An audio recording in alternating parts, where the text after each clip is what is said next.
آئیے کہ فلسفہ روزہ اور مقصد روزہ کیا ہے، کہ حدیث شریف میں جو فرمایا کہ دوزخ کے دروازے بند اور شیاطین کو قید کر دیا جاتا ہے، تو حضرت شاہ ولی اللہ محدث دہلوی رحمۃ اللہ علیہ بڑے جلیل القدر عالم دین، مفتی اور فقی، محدث، محقق قسم کے گزرے ہیں، اور سب سے بڑی بات کہ ہر فرقہ حضرت شاہ ولی اللہ کو مانتا ہے اور ان کے علم و استقلال پر یقین رکھتا ہے کہ جو چیز حضرت شاہ ولی اللہ تھے اس وقت نہ اس کے بعد ان کے مقابلے کا کوئی عالم دین نہیں۔ تو آپ کی کتاب ہے حجت اللہ البالغہ، اس کے اندر آپ تحریر فرماتے ہیں کہ جو شیاطین کو قید کر دیا جاتا ہے، اس کا مطلب ہے کہ اللہ کے جو نیک بندے، بزرگ، صالحین اور اولیاء کاملین ہیں، وہ ماہ رمضان میں اس قدر عبادت کرتے ہیں کہ دن کو روزہ رکھتے ہیں، رات کو نماز تراویح پڑھتے ہیں، اور پوری رات استغفار اور پوری رات ذکر اذکار، درود پاک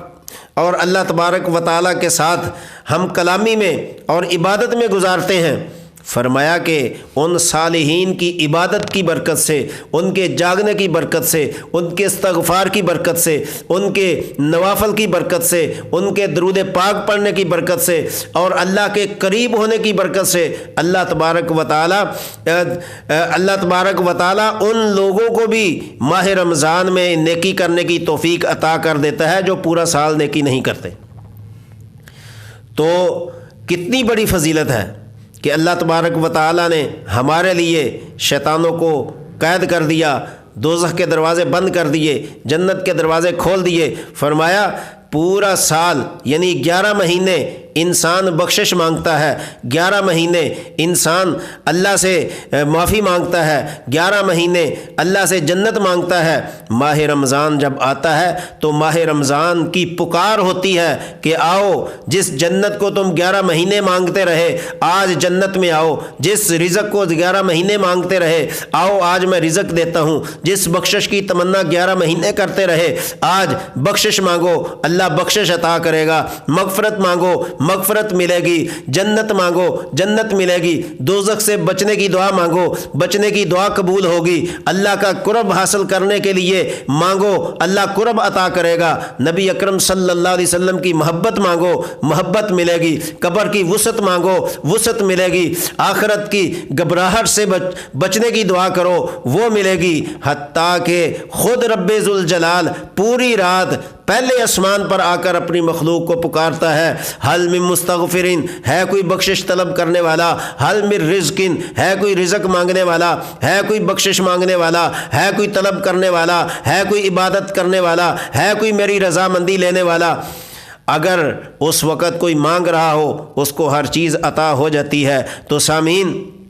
یہ ماہ رمضان المبارک ہم نے 11 مہینے اپنی مرضی کے گزار لیے، لیکن تہیہ کریں، وعدہ کریں، نیت کریں کہ اس مہینے کو ہم اللہ اور اللہ کے حبیب کی مرضی کے مطابق گزاریں گے۔ 11 مہینے اپنی مرضی سے کھایا، 11 مہینے اپنی مرضی سے نمازیں پڑھیں، 11 مہینے اپنی مرضی سے جو دل میں آیا کیا، لیکن ماہ رمضان کی آمد سے پہلے عزم کر لیں کہ ہم نے جو 11 مہینے اپنی مرضی سے گزارے یہ ایک مہینہ اللہ کی مرضی سے گزاریں گے، اللہ کے نبی کی مرضی سے گزاریں گے، اس مہینے میں گناہ نہیں کریں گے، اس مہینے کے اندر ہم کسی پر ظلم نہیں کریں گے، کسی کا ناحق مال نہیں کھائیں گے، کسی کے ساتھ زیادتی نہیں کریں گے، کسی پر ظلم و زیادتی کا نہیں سوچیں گے، اور کسی کے ساتھ ہم دھوکہ فراڈ نہیں کریں گے، کسی کے ساتھ ہم بد کلامی اور اس کو برائی کا جواب برائی سے نہیں دیں گے، اخلاق حسنہ کو اپنا وتیرہ بنائیں گے، اللہ کے نبی کی سنتوں پر عمل کر کے اپنے آپ کو بخشش کے لیے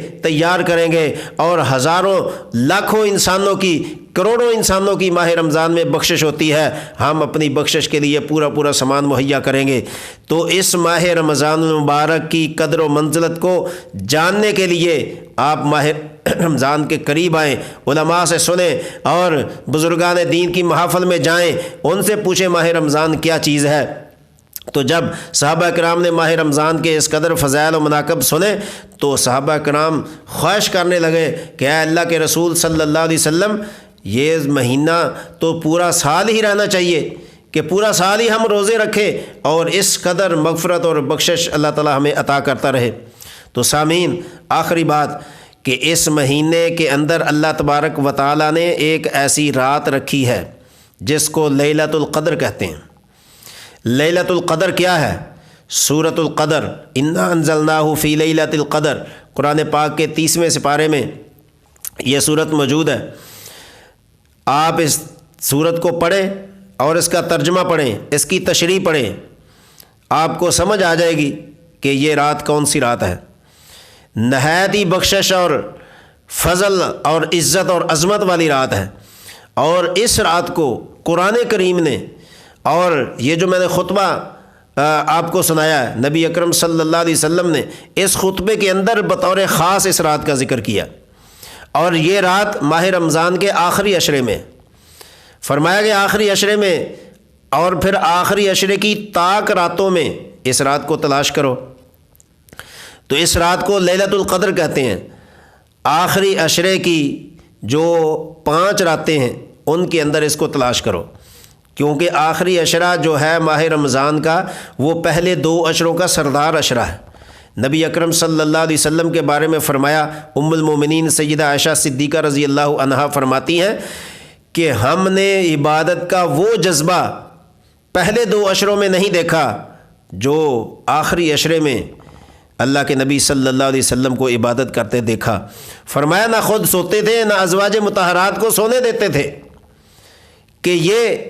بخشش کا صرف دریا نہیں بلکہ سمندر بہہ رہا ہوتا ہے آخری عشرے میں۔ اللہ کی رحمت اور بخشش اس قدر لوگوں کو تلاش کرتی ہے کہ جیسے انسان یا جیسے مچھلی پانی کو تلاش کرتی ہے۔ تو لہٰذا اس آخری عشرے میں اللہ نے یہ رات رکھی ہے، لیلۃ القدر کی رات، شب قدر جس کو کہتے ہیں، اور شب قدر کی دعا کو اس رات آنے سے پہلے پہلے یاد کریں، اللہم انک عفو کریم تحب العفو فاعف عنی یا غفور، کہ اے پروردگار ہم آپ سے مغفرت اور بخشش مانگتے ہیں، اور بخشش مانگنے کو تو پسند کرتا ہے، ہمیں معاف کر دے، اے بخشنے والے مہربان، اے کریم ذات ہمیں معاف کر دے۔ تو یہ دعا تو عام راتوں میں بھی انسان کی مغفرت کا ذریعہ بن سکتی ہے، چاہے جائے کہ لیلۃ القدر کی رات۔ تو اس رات کو قرآن کریم نے کیا فرمایا؟ لیلۃ القدر خیر من الف شہر، فرمایا 1000 مہینوں سے، 1000 مہینوں کے برابر نہیں کہا بلکہ ان سے افضل کہا ہے، 1000 مہینوں سے زیادہ عبادت کا ثواب۔ جو اس رات ایک دفعہ سبحان اللہ کہے گا، گویا کہ 1000 مہینے اس نے سبحان اللہ کہی۔ جو ایک تسبیح پڑھے گا گویا 1000 مہینے اس نے تسبیح پڑھی۔ جو ایک نفل پڑھے گا گویا 1000 مہینہ اس نے نفل پڑھے۔ اس رات کو کوئی بھی عمل آپ کریں وہ یہ یوں سمجھا جائے گا کہ 1000 مہینے آپ نے یہ عمل کیا ہے۔ 1000 مہینوں کا کیا مطلب؟ علماء لکھتے ہیں کہ 1000 مہینے کے اندر 30,000 راتیں آتی ہیں، 30,000 راتیں، گویا کہ 30,000 راتیں پتہ نہیں آپ کی زندگی میں ہیں یا نہیں، لیکن اس ایک رات کو عبادت کر کے آپ 30,000 راتوں کا ثواب کما سکتے ہیں۔ اور اس رات میں اللہ تبارک و تعالی اور نبی اکرم صلی اللہ علیہ وسلم کے قریب ہونے کا اس قدر موقع ہوتا ہے کہ جو انسان 1000 مہینوں میں اللہ کے قریب نہیں ہو سکتا، اس ایک رات میں اللہ کے اور اللہ کے نبی کے قریب ہو سکتا ہے۔ آپ کہیں گے یہ کیسے ہو سکتا ہے؟ تو سمجھیں، آج سے کچھ سال پیچھے چلے جائیں، اس زمانے کو تھوڑا سا اپنے دماغ کے کمپیوٹر میں لائیں کہ جس وقت لوگ پیدل حج کرنے کے لیے جاتے تھے، پہلے پیدل جاتے تھے، اس کے بعد بحری جہاز نکل آئے، پیدل جانا آنے کا سال لگتا تھا، پھر جب بحری جہاز نکل آئے تو اس سے کم ٹائم لگنے لگا، یعنی وہ آج کے حساب سے تو وہ وقت بھی زیادہ تھا کہ 5-6 دن میں یا 10 دن میں لوگ حج کرنے کے لیے سعودی عربیہ پہنچتے تھے۔ تو اس وقت کو دیکھیں، اس کے مقابلے میں آج کے وقت کو دیکھیں، آج چند گھنٹوں میں انسان بیت اللہ شریف پہنچ سکتا ہے کہ ہوائی جہاز کا سفر ہے، اس سفر کو دیکھیں اور آج کے سفر کو دیکھیں کتنا فرق ہے۔ تو اگر ہوائی جہاز چند گھنٹوں میں آپ کو بیت اللہ شریف پہنچا سکتا ہے، ایک راکٹ کا سفر دیکھ لیں وہ کتنی جلدی پہنچا سکتا ہے، تو اسی طرح اگر پہلے زمانے میں پیدل کے سفر میں دیر لگتی تھی پہنچنے کے لیے، تو آج کے زمانے میں اس سے کہیں کم وقت لگتا ہے وہاں پہنچنے کے لیے۔ بالکل اسی طرح اسی بات کو ذہن میں رکھ کر یہ سوچیں کہ اگر ایک آدمی ہزاروں سال عبادت کرتا رہے لیکن اللہ کے قریب نہ پہنچے، ہزاروں سال وہ عبادت کرتا رہے، اللہ کا قرب نصیب نہ ہو، لیکن اس ایک رات میں اگر مستقل مزاجی سے، صحیح نیت سے، اللہ کے سامنے اخلاص کے ساتھ عبادت کرے، تو وہ جو سالوں میں نہیں پہنچ سکتا تو وہ چند لمحوں میں اللہ کے قریب پہنچ سکتا ہے۔ تو سامعین، ماہ رمضان کے بے شمار فضائل و مناقب ہے، اللہ تعالی ہمیں عمل کی توفیق دے، آمین۔